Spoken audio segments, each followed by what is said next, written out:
ipagkakabit mo sila, ipagdidikit mo sila na ganyan. Tapos ito, pwede mo nang tanggalin, no? Pwede mo putulin kung gusto mo. So yun, kumukurap-kurap ba ang motor mo? Ikaw ba ay may Motoposh Pinoy 125 or Pinoy 155 na habang umaandar ka ay kumukurap-kurap ito mga idol? Pag nagre-rev tayo ay biglang dumidilim, no? Ang ating daanan, tapos liliwanag na naman. Alright, napakasakit niyan.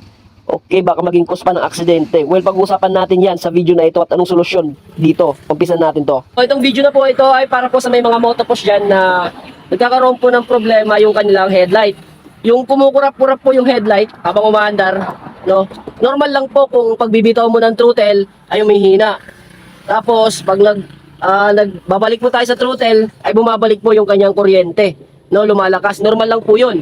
Ang hindi po diyan normal, pag habang naka-throttle tayo ay biglang makukurap, parang biglang didilim tas diliwanag na naman, yun po hindi normal. Yung may problema niyan mga idol, kung mapapansin niyo, binaklas ko na po yung upuan dito kasi ipapakita ko kung saan po yung remedyo yung gagawin nyo dyan. Alright? So, ano nga ba yung gagawin natin? So, share ko lang po sa inyo, ipapakita ko lang po sa inyo kasi yung sa mga Pinoy or sa mga Motoposh, yung kanilang tangke po ay ganito po yung lock. So, ipapakita ko po sa inyo paano tanggalin yung mga lock na yan. Right? So, gamit yung plies. Tataas lang natin tong mga lock. Magkabilaan po yan mga idol. Kasi pag pinilit natin yan, masisira po itong goma. Yan. Naitaas na po natin yung mga lock. Pwede na natin itong angatin. Yun o. Yan. Kuha nyo ba? Yun. Kasi dito ito nakapasok, tapos ito naman, dyan. Okay? So pwede natin matanggal yung kanyang tangke. Kasi yung problema nito nasa lalim ng tangke.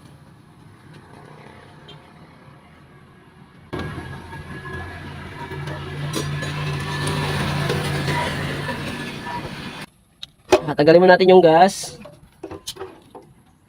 Dito nga sa part na ito mga idol ay medyo nahirapan tayo kasi sumasabit po yung kanyang wire. Pag may ganitong sitwasyon mga idol na magkataon na sumabit po yung wire, yung ating wiring harness sa ating tangke ay dahan-dahan lang po. No, konting ingat para hindi mahila yung mga dapat mahila sa ilalim po ng tangke. Ayan, kusa namang matatanggal yan mga idol, no. Konting ingat lang po. Ayan, no. So dito po sa part na ito, yung kanyang monobelo ni sir ay medyo may problema. Na dumidiretso po kasi yung liko. Kaya yan, pinahawakan ko na yan. Ayan, natanggal na. Alright. So yun, wala dito yung MDL. Alright. So yung mga idol, no? Actually, itong motor na ito mga idol ay nagawa ko na po ito, no? Naayos ko na po ito. At yung LCM nito ay tinanggal ko na po. Ano? So ito po yung wiring ng kanyang LCM, no? O light control mode. Kung mapapansin nyo dyan sa inyong LCM o light control mode, para po siyang relay mga idol. Yung iba naman yung tawag doon ay relay, headlight relay. Yung iba yung tawag LCM, light control mode. Comment down below ako mga idol kung ano yung tawag nyo doon sa part na yon. So dito po sa motor ng ating katropa, pinakita ko lang po kung ano yung gagawin nyo pag may ganong sitwasyon, yung kumukurap-kurap po mga idol, no guys, sinabi ko. So kung napapansin nyo, ito yung wire ng LCM. Ayan, may apat pong wire dyan, violet, black, green at saka blue na may guhit na white. Ayan. So saan po ito nakalagay? Dito po sa part na ito. Ayan. So wala na po itong sample ng kanyang LCM kasi ito ay ginawa ko na po, no? Inayos ko na po ito. Sinolusyonan ko na po yung motor na ito, no? Dati pa. Kaya wala na tayong nakitang LCM. So pinakita ko lang po sa inyo kung saan makikita po yung light control mode na yun o yung ating headlight relay mga idol. Dito po yung sa part na ito. Kung napapansin nyo ito, dyan po siya nakapwesto. Ayan. Kasi itong wire na ito, apat po yan, nakasuksok po yan pa ganun, no? Kaya nasa ilalim po yan ng tangke. Yan, kaya tinanggal ko lang po at pinakita sa inyo. Ano mangyayari sa headlight mo pag ganito na po yung sitwasyon? Kasi ang gagawin mo dyan, yung black at saka yung violet, ipagkakabit mo sila, ipagdidikit mo sila na ganyan. Tapos ito, pwede mo nang tanggalin, no? Pwede mo putulin kung gusto mo. Kaya po ito, hindi ko ito pinutol. Ayan. Naglagay lang po tayo dito, no? Kinabit lang po natin yung violet at saka yung black. Ano mangyayari sa headlight mo? Ganito na. Ayan, dito tayo sa harap. Pagkaon natin ng susi, nagsignal. Yan, alright. Pagbukas natin ng headlight, pakita natin.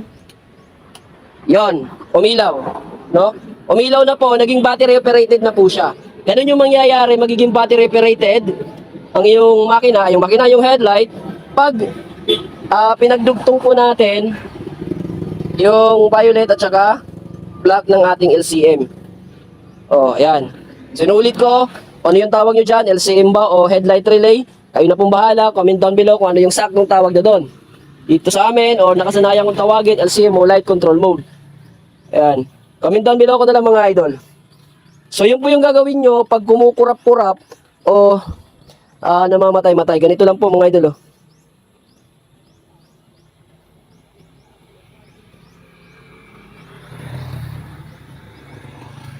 Ayan, basic lang to mga idol pero malaking tulong, napakahalaga, no? Ayan. Inulit ko, dito po sa part na ito yung nakalagay. Ayan, no? Kaganyan. So, wala na po ito. Wala akong may pakitang sample.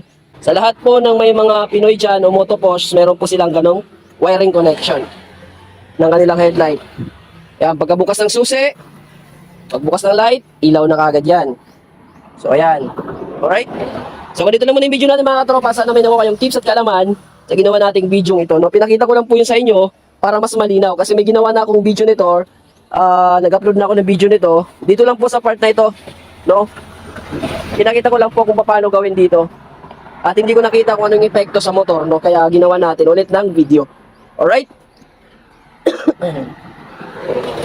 So, dito lang muna tayo. Peace out muna mga katropa. Bye-bye. Maraming salamat po. I love you.